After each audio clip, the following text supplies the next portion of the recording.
berjudi tidak perlu tingkat IQ. Iya, Makanya kan IQ orang Indonesia paling cuma 70 berapa tetap bisa judi dong. Atau tidak itu kan tergantung Pak Polisi dalam melihatnya kan, polisi kan. Kita ini kan rakyat biasa, kita lapor juga nggak ditanggepin. Coba awalnya nggak banyak, 200.000 awalnya, 200.000. Iya. Kalah sekali, udah kayak asik aja mainnya gitu, kayak gimana ya, menarik gitu. Kayak Ada tantangan di situ. Penasaran. Ada penasaran. Ya. Besoknya lagi, tapi dikasih menang. Yes. Dikasih menang, awalnya itu gue menang langsung 13 juta.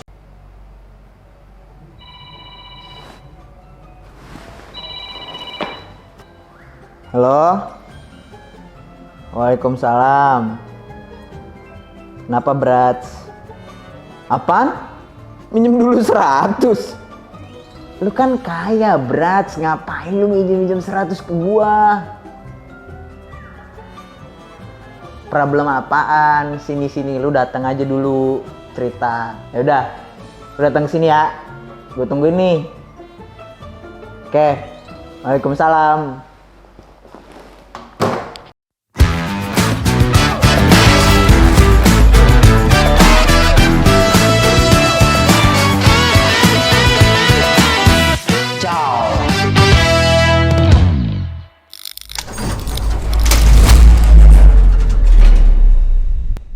Masih judi lah, Brats. Wah parah sih kemarin. Semalam aja gue baru rungkat nih, semalam. Wah. Lagian lu sih udah gue bilang berkali-kali jangan berkutat di dunia itu, masih aja. Bro Barat. Weh Mas, duduk Mas. Siap. Ngomongin soal judi, pas banget deh kayaknya. Karena gue buat temen, ngerti banget soal itu, ruginya gimana, lu bisa tanya ntar. Siapa tuh Mas teman lu? Namanya Roy Sakti. Bentar. Konsultan keuangan. Gue intip dulu Mas, gue intip. Lah yang ini mah gue tahu Mas. Langsung aja nih Mas. Gue pengen tanya, pendapat lu tentang viralnya judi online ini gimana sih Mas? Oke, jadi viralnya judi online. Jadi lu tanya ke gue kenapa? Gue pacekar judi gitu. God of gambler gitu ya. Enggak. Jadi buat audiens juga biar tahu sendiri. Iya benar, ya. Jadi gue pengalaman di situ. Kenapa? Karena kan gue itu pengajar. Gue pengajar dunia kredit ya. Di mana alumni gue, circle gue itu adalah pebisnis yang ya kurang lebih ya di circle di situ. Jadi point of view-nya gue itu dari cara kacamata bandarnya gue tahu. Nah, makanya gue nggak main slot karena gue tahu, gue kenal tuh cara mainnya bagaimana, ngaturnya bagaimana. Gue pernah dicobain kok. Pernah dicobain buat ditawarin. Nah gini, bukan cobain begini nih, ya kan, bro, coba main. Nah, ini udah gue atur, gue main tuh kan. Kalau nggak salah 100.000 itu dalam waktu sajam bisa jadi 3 juta. 100.000 3 juta. Wih, keren kan? Menang banyak. Wah, berarti gue jago kan? Ntar, stop. Dia tinggal pencet satu tek. Main lagi. 3 juta 10 menit habis. Buset. Tinggal satu pencet. Tel. Nah. Buset, itu berarti udah diatur pola dari atas ya? Sudah ada, sistemnya ada. Nah, Itu yang namanya algoritma ya? Algoritma. Algoritma itu. Itu udah mainan atas itu mah. Judi yang fair aja, lempar dadu aja. Kita nggak bakal menang, apalagi yang algoritma. Ini udah settingan ya jatuhnya. Jadi makanya kalau lu lihat live streamer yang main judi online, kok menang semua, itu semua udah settingan. Tinggal satu pencet, gue pencet tombolnya tahu gue. Nah. Wah gila. Lulu semua, jangan bego. Ini pencerahan mahal dari Mas Roy. Ini mah daging ini obrolannya bro. Gue pengen nanya juga nih, dari awal deh kita berangkat ngomongin ini semua nih. Yes. Ini kan karena kebetulan momentumnya lagi rame-ramenya. Lagi rame. Panggil, serial pemanggilan deh. Serial pemanggilan. Para pesohor. Para afiliator. Ada anu.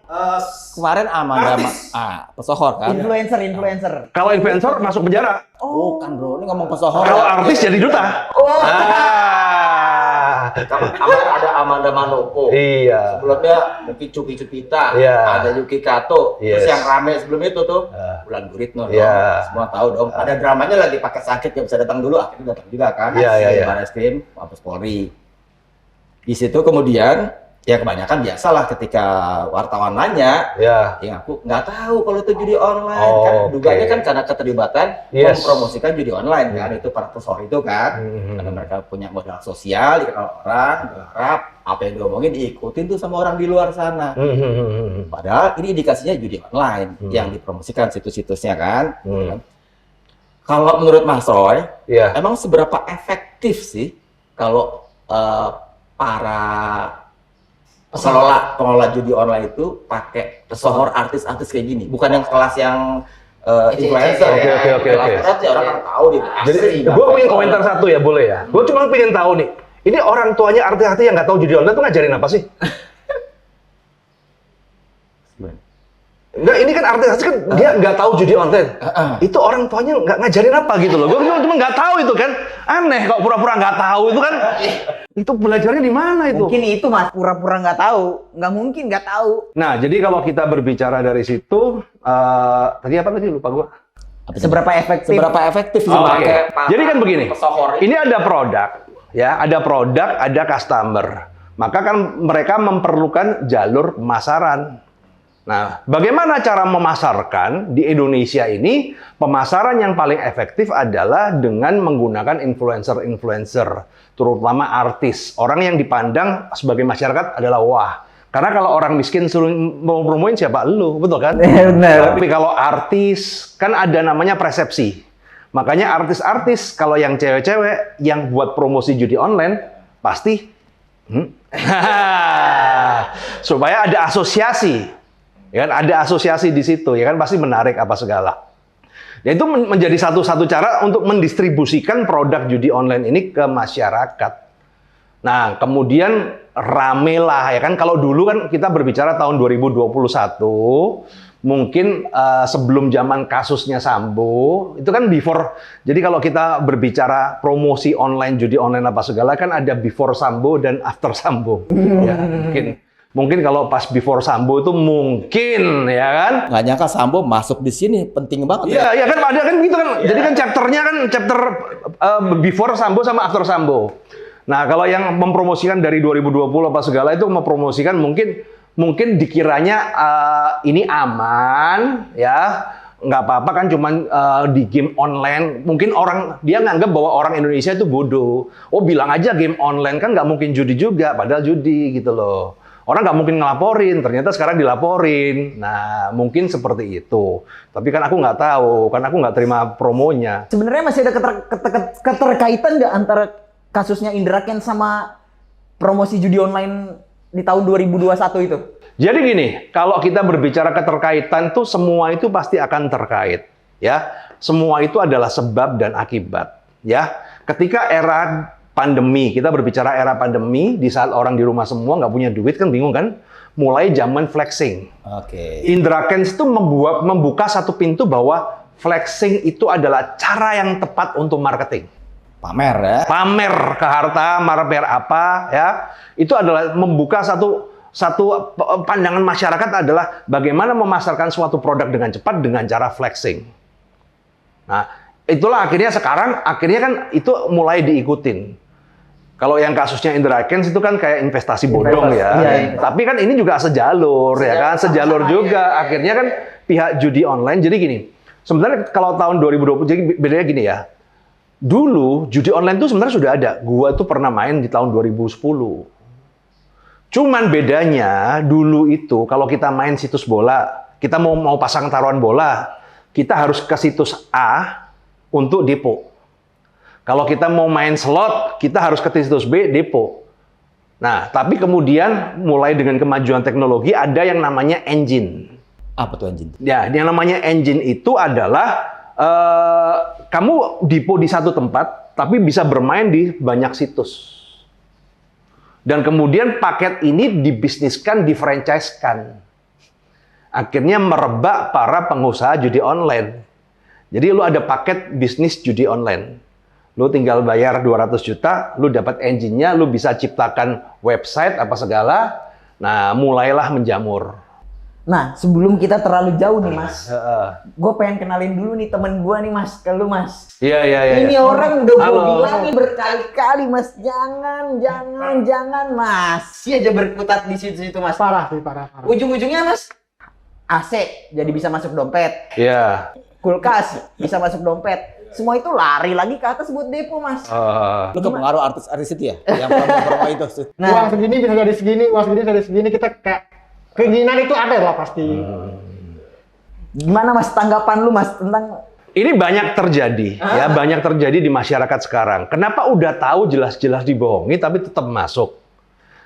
Judi itu jadi gini, judi itu adalah salah satu bentuk bisnis yang paling simpel, yaitu tebak-tebakan. Ya, bisnis yang paling gampang apa? Judi. Contoh orang orang nggak sadar kan berjudi di bisnis kan orang nggak sadar. Iya benar-benar. Bedanya apa? Kalau saya mau buka bisnis makanan, saya survei dulu, mempelajarin dulu, melihat tren dulu apa segala, baru saya berani invest. Tapi kalau orang berjudi di bisnis makanan kan, gua invest, jebret, kemudian berdoa semoga menang. Iya benar. Jadi akhirnya yang terjadi apa? Orang lama-lama, wah gua juga bisnis juga susah ya kan? Nanti juga nggak laku, sama-sama nggak laku. Ya udah, gua langsung all in aja depo. Udah, toh sama-sama gambling ya? gamblingnya. Iya. Itu Perlu dipotong dia dikit aja deh. yes. Karena ketika ngomongin ini bisnis, judi adalah bisnis. Iya. Ini Indonesia loh Mas, Iya. masalah Indonesia. Ketika kita semua tahu yang namanya judi itu ilegal, Iya. against the law. Bisnis perjudian itu yang ilegal, ya kan? Tapi kan kita ngomong judi itu sebenarnya adalah sebuah bisnis, cara mendapatkan uang, tapi yang paling mudah, paling simple, paling goblok. Karena untuk menjadi berjudi tidak perlu tingkat IQ. Iya, benar. Makanya kan IQ orang Indonesia paling cuma 70 berapa tetap bisa judi dong. Bisa, Tapi bisa. kalau mereka suruh bisnis nggak bisa dia. Iya, benar, Nah, problemnya adalah para pebisnis perjudian Oke. ya paham bagaimana membuat orang-orang kaum genset nih yang lemes, hopeless, dia berikan sebuah harapan bahwa dengan JP Paus, ya kan, mimpi Anda akan tercapai, ya kan? Nah, ya kan dengan JP Paus ya mimpi Anda akan tercapai. Dan mereka memberikan apa ya satu motivasi, kan banyak sekarang motivator judi. Lu tahu nggak motivator judi? Apaan tuh? Di sosial media banyak tuh motivator judi. Jadi dia motivator tentang judi. Biasanya pakai kacamata, pakai masker. Coba nanti lu cek deh. Maksudnya dia motivator. Dia memberikan motivasi kepada para penjudi. Tapi dengan pakai masker, pakai kacamata. Nah, bahwa lu kalau udah miskin, nggak mungkin lu tambah jadi miskin. Yang ada adalah lu kalau udah miskin, jadi kaya. Iya.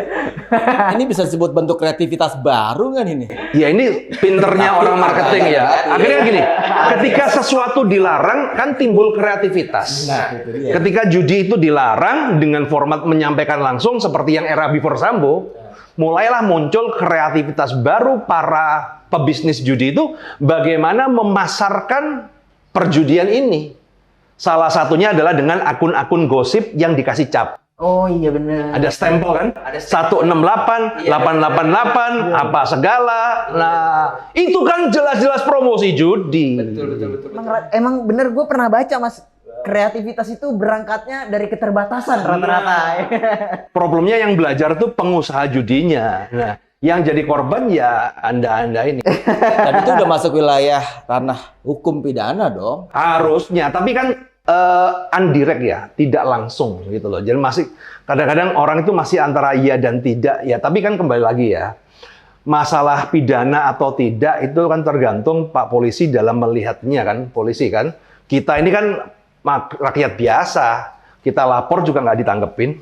Makanya sebenarnya gue pengen banget nih segera dapat ujung dari persoalan yang para pesohor itu dipanggilin polisi tuh. Iya. Bakalan kena masuk penjara nggak kayak dulu tuh. Apa dia bebas Makanya, saja. Nah, kan kita lihat Bang X nah. kalau dia nggak masuk berarti artis. Oh, oke. Kalau dia masuk influencer. Influencer nggak masuk, influencer masuk penjara, artis nggak masuk penjara. Nah, jadi kalau kamu mau ngetes, kamu sudah artis atau influencer promo judi. Terlihat dari situ ya. Katanya semuanya sama di hadapan hukum, equality before the law yang kadang-kadang lo baca-baca. Iya. Tapi di sini nggak. Bukan di negara Konoha gitu. Ya sama di mata hukum ya, sama-sama yang ngasih duit banyak ya yang anu lah.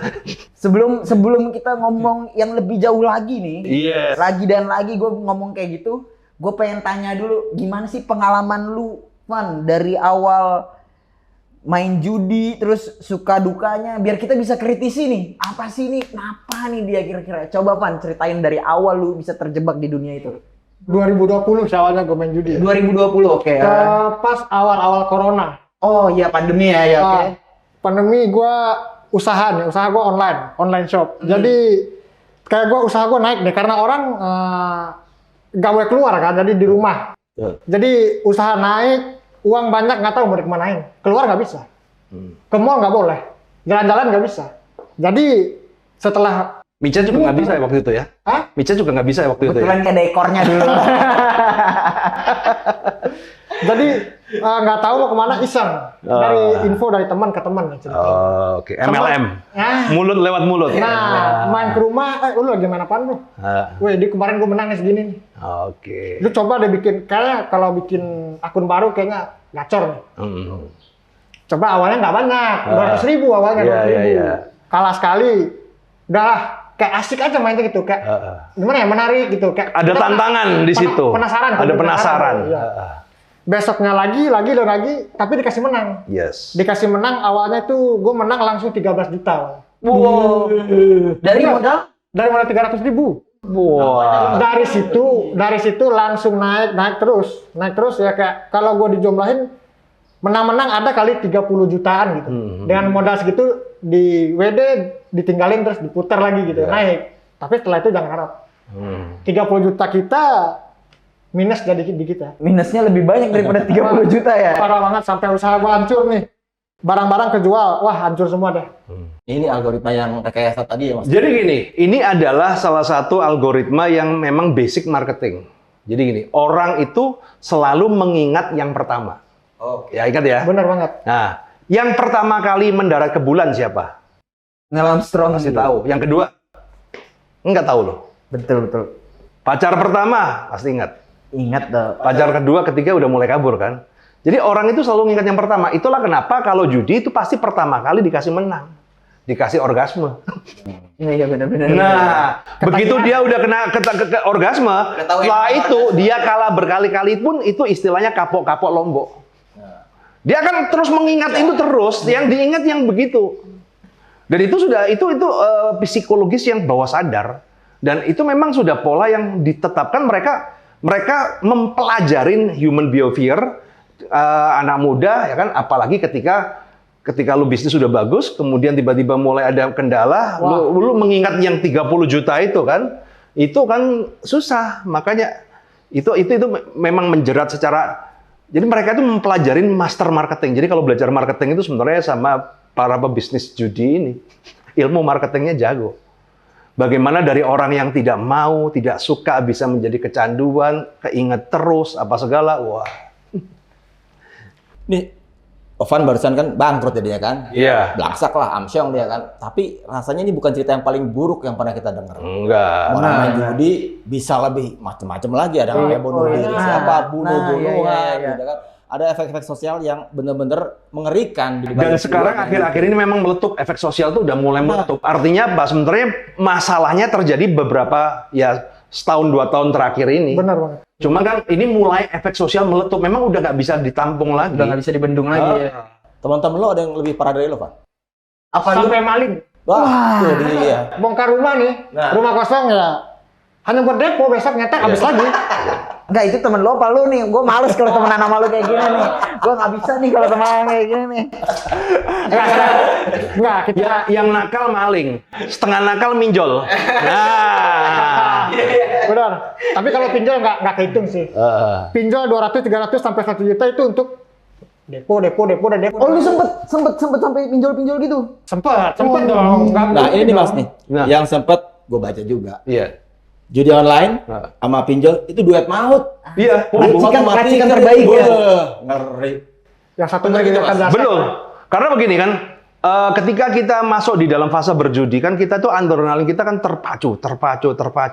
Ego kita itu akan terus masih ini waktunya gue menang nih ya kan, ini udah bandar udah ngambil banyak nih kan, waktunya gue menang nih kan, nah waktu gue menang nih, iya ini masuk lagi pasti menang, gue balik, pasti kan begitu ngomongnya kan. Ini begitu menang sekali gue cabut deh gitu kan. Nah, gue cari begitu. Tapi nggak bisa kayak gitu, Mas. Iya. Akhirnya apa? Dia kan duit udah habis, gimana nih?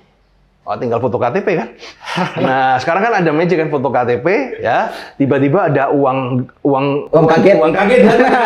Nah, masuklah. Ya, masuk di situ. Akhirnya kan menjadi combo yang sangat mematikan, deadly combo. Pinjol tapi ketika kita menang pun Mas ya, depo sekian, naik sekian nih. Dengan mungkin panas. 20 kali lipat meskipun dari kita depo awal nih. Tapi kenapa kita nggak mau berhenti gitu? Kita mau karena memang lagi dan lagi. Memang filosofi judi itu adalah kalah penasaran menang ketagihan. Nah, kita nggak tahu kapan saatnya stop. Iya benar banget. Dan otak kita memang udah didesain seperti itu. Cara kerja otak kita ini udah nggak bener.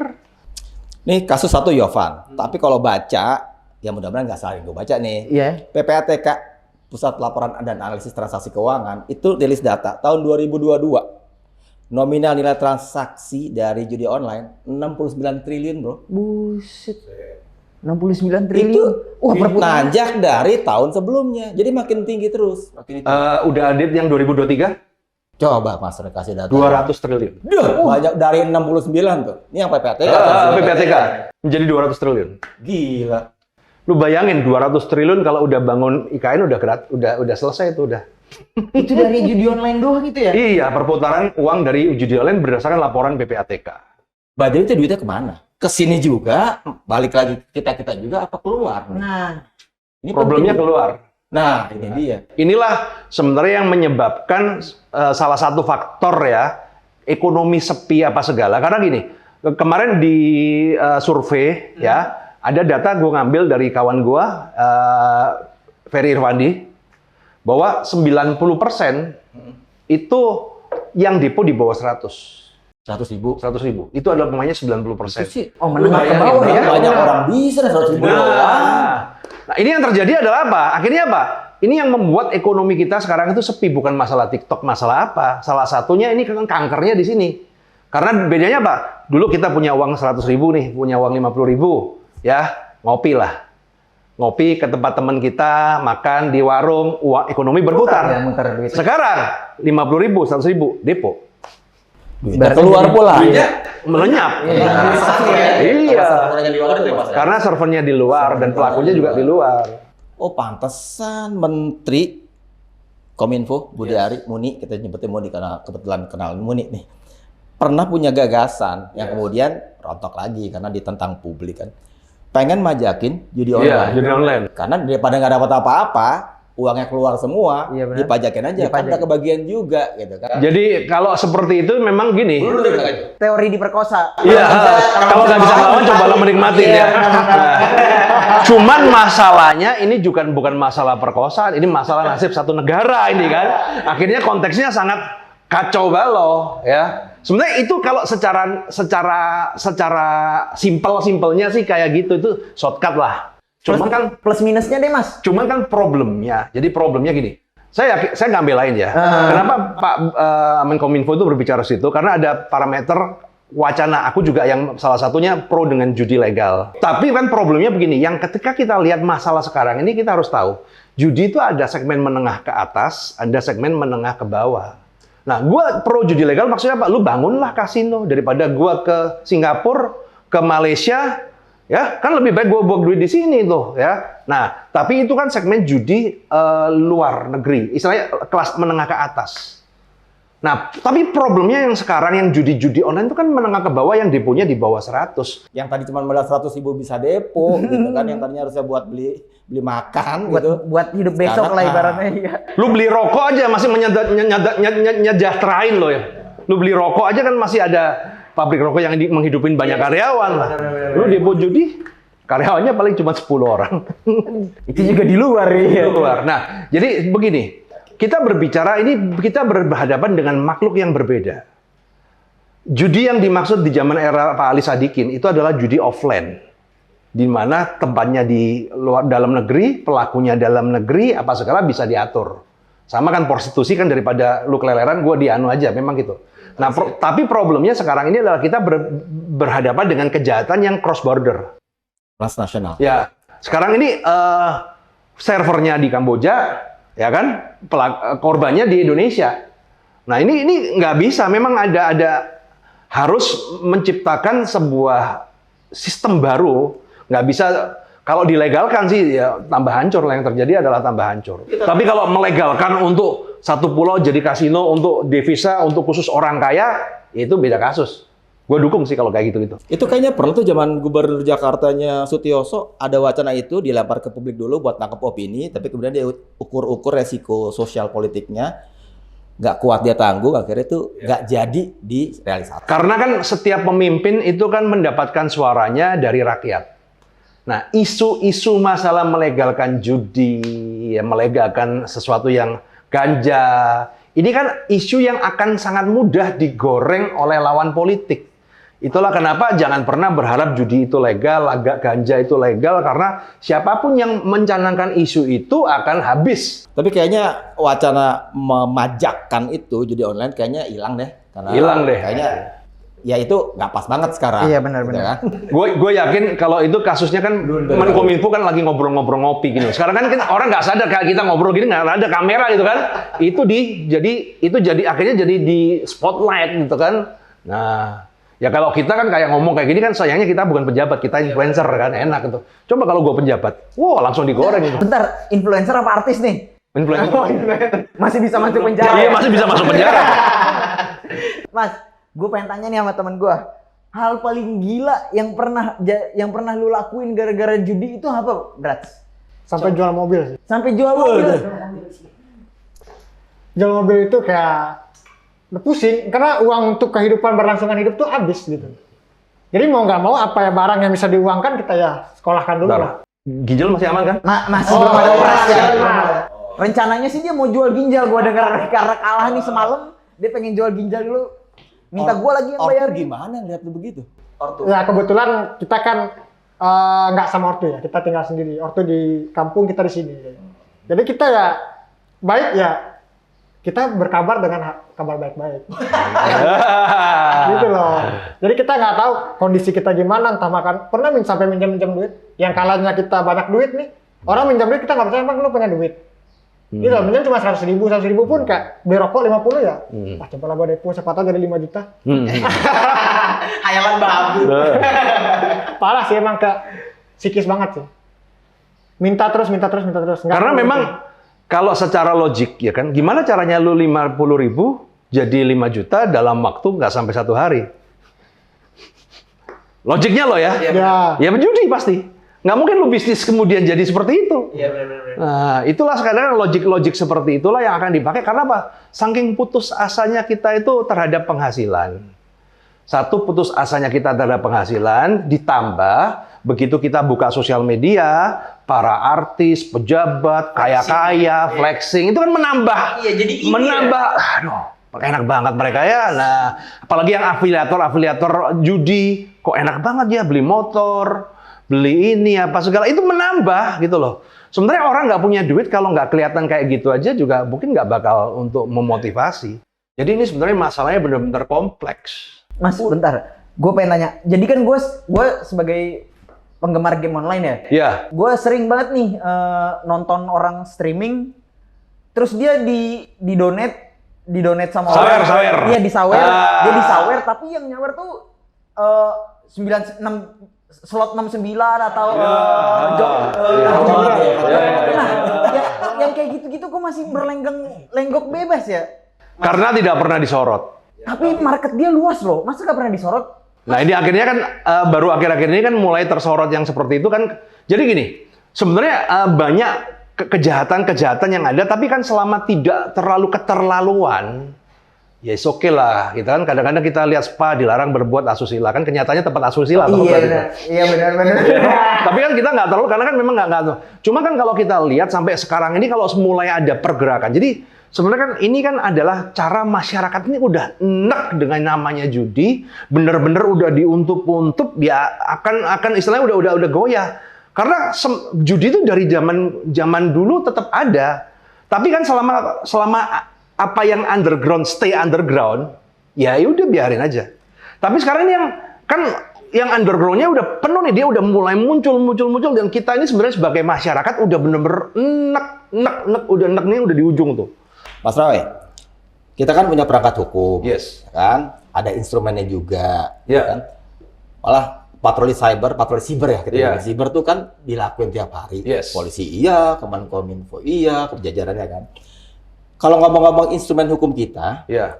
udah bisa menjangkau itu belum segala macam praktek-praktek perjudian online dengan segala macam Bisa. kamuflase. Kalau kita ngomong pasal 303 KUHP itu Iya. kan lebih untuk menjerat praktek-praktek Undang-undang perjudian ITE juga yang ada kan? Undang-undang ITE juga itu ada. perjudian yang fisik, yang Iya, iya. konvensional kan. Nah, begitu ada undang-undang ITE yang undang-undang kemarin kan di pasal Iya. 27 ayat 2 tuh jelas tuh. Ada. Begitu kan. Itu udah cukup sebenarnya. Cukup. Tinggal di lapangannya. Mau nggak? Oh, soal mau apa enggaknya nih? Iya. Kalau bisa. Ya. Buktinya kan kemarin ada tuh Kan yang servernya di luar nih Mas, nih, kalau ngomong itu. kemarin kan ada kasus bandar judi dijemput di Kamboja kan ada. Oke. Artinya kan bisa.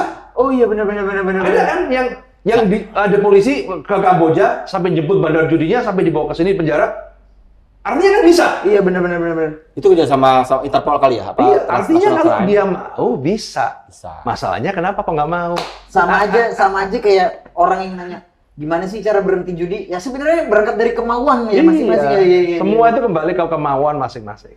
Oke. Nah, pertanyaannya kan ini kenapa kok dibiarin? Ini kan kita harus tahu nih, kenapa tahun-tahun ini kan lagi, padahal dulu kan juga banyak nih, tapi kenapa tahun-tahun ini kok lagi kejahatan meningkat, ya kan, investasi bodong banyak, apa segala. Karena kita harus tahu, tidak lepas dari politik, ini adalah tahun terakhir pemerintahan sekarang. Nggak mungkin Pak Jokowi jadi 3 periode, kan nggak mungkin kan? Iya, benar-benar. Artinya kan next dari sini kan pasti ganti orang, nggak tahu siapapun itu ganti. Ya tahun terakhir cari pesangon lah. Iya benar. Sangon. Dari sana. Jujur nih Mas Roy, Van, Baret, nggak ngerti gue yang terakhir tadi. Iya gitu. Jadi nggak jadi. Gua nggak ngertiin yang terakhir. Jadi gini, sekarang kita bukan masalah jelek ya. Sekarang ini aparat kita lebih fokus mengamankan negara untuk supaya pemilu itu terselenggara dengan bagus. Jadi mengamankan, dia lebih fokus yang besar. Pemerintah juga lebih fokus untuk menyelesaikan program-programnya yang mau selesai. Akhirnya yang lain-lainnya ini seperti kayak terbengkalai. Saya melihatnya sih seperti itu ya. Dengan judi online sekarang begitu merajalela, gue sepakat kalau ada yang bilang bahwa Indonesia darurat judi online, darurat banget ya kan. Bukan cuma Yovan dan tipikal Yovan yang main. Yovan lain lah ya.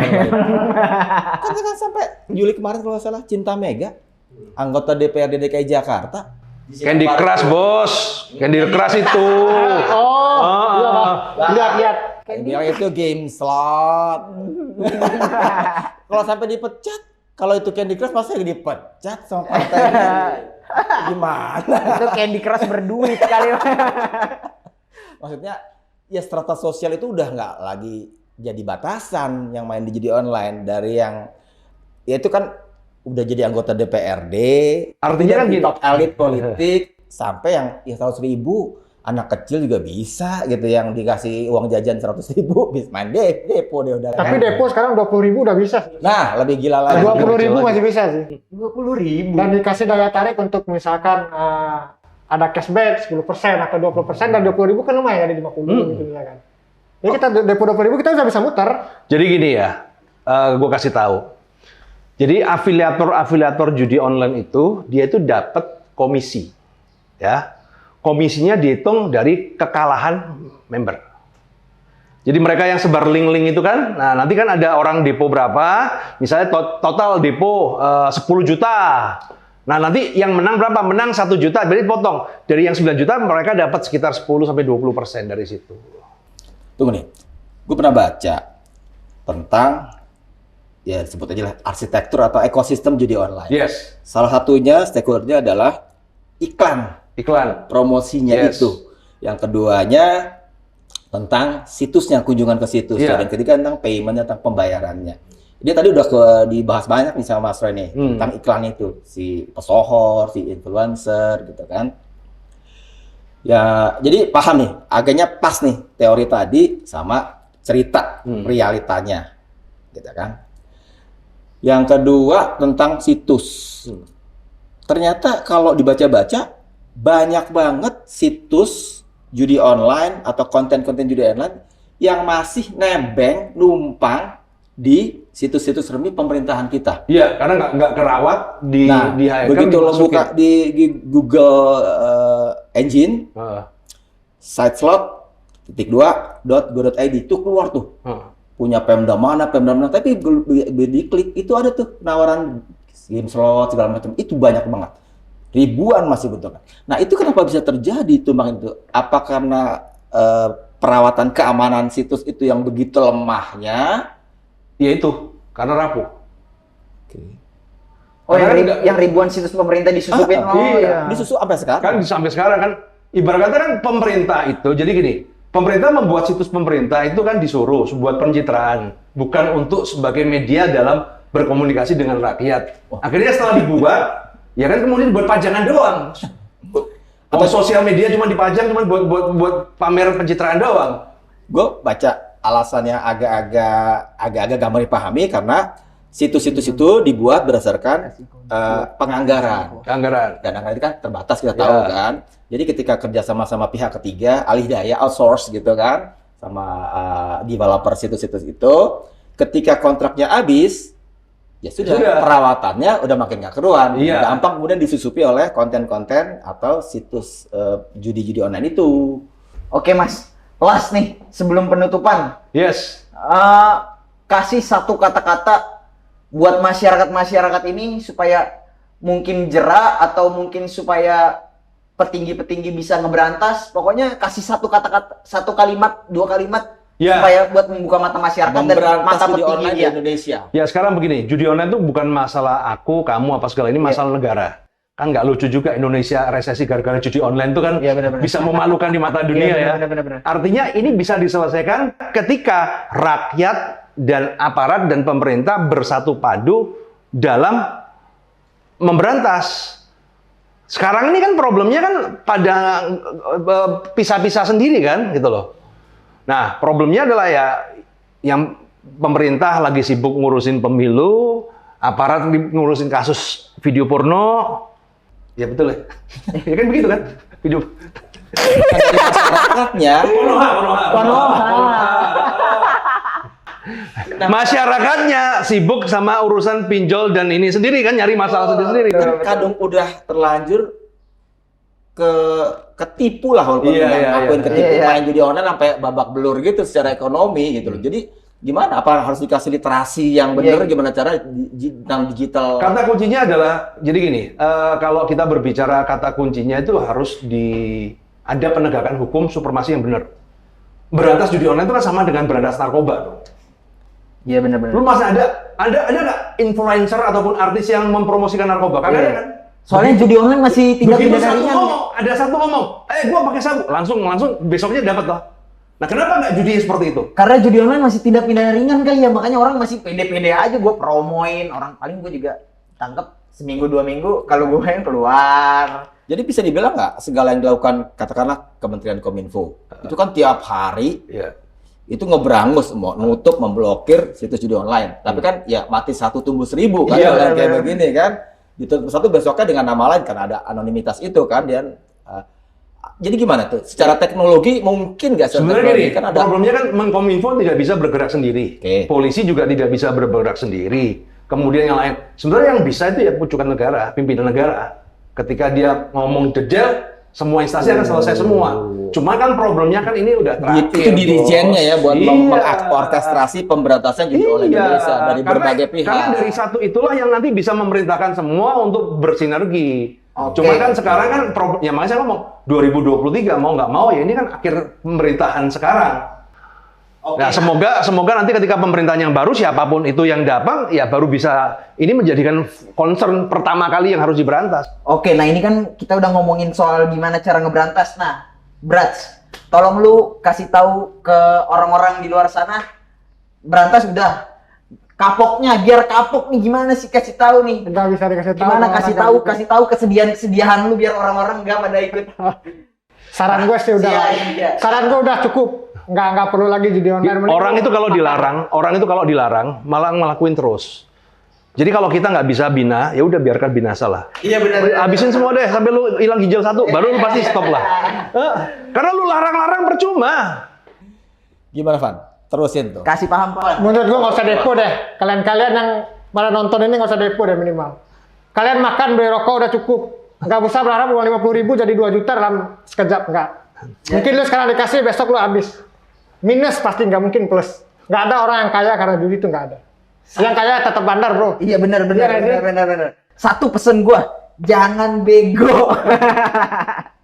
Oke, thank you banget nih masku, nih mas gua nih bro, gila lu.